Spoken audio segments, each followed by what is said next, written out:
why is it referred to as the monkey mind? Why not like the bear or the gecko or something else? Especially because of, you know, evolution, we do have these like lizard brains and some of these other Yes. things that are, you know, deep in there.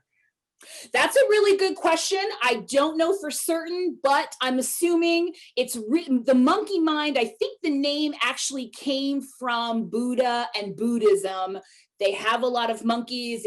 I haven't been there, but my friends who have traveled there, they can overrun the temples and stuff. So I think, and they are can be very demanding. And like I said, they definitely, you know, it's very much this, you know, monkey with the cymbals, you know, clapping and everything. But that's a good question. I'm going to do a little bit of research if they're exactly why did they not say the dolphin mind or the elephant mind or, you know, some other Asian thing and stuff. That's, you know, my thinking of how it evolved and stuff. And it's one of those, like, I'm not exactly sure where it came from, but man, in yoga and meditation, if you've had an experience or tried to meditate and it not work, and you say it's because of your monkey mind, you know, everyone can so relate and stuff.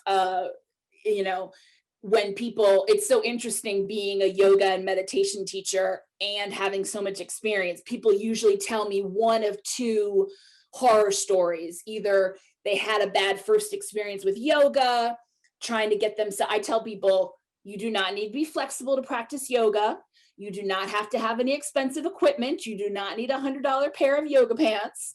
So either they've had a bad physical experience and they never practiced it again because they can't, you know, get into a crow. And I say, I don't get into a crow and I have a lovely yoga practice. And or they had no idea the monkey mind even existed, and they had a bad teacher who would say, you know, okay, now lie down in shavasana, which is the final pose in yoga usually, or in my tradition of yoga and meditation. The reason we do all the postures, the asanas and the breathing, the pranayama for an hour to an hour and a half is to prepare the body and especially the mind for the 20, 30, however long meditation at the end and everything. But they haven't been prepared like that. And if you've never, like I said, tuned into all that crap going on, you just run for the hills. You know, people are like, you know, I can't sleep. I can't turn off my brain. I can't stop that tape.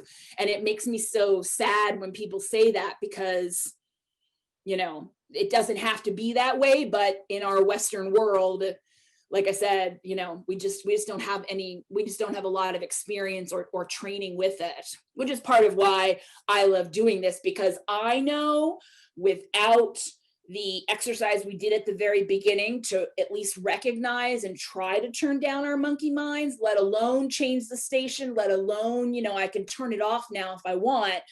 If I hadn't have had that from the beginning, I don't know if I would have lasted in yoga and meditation either.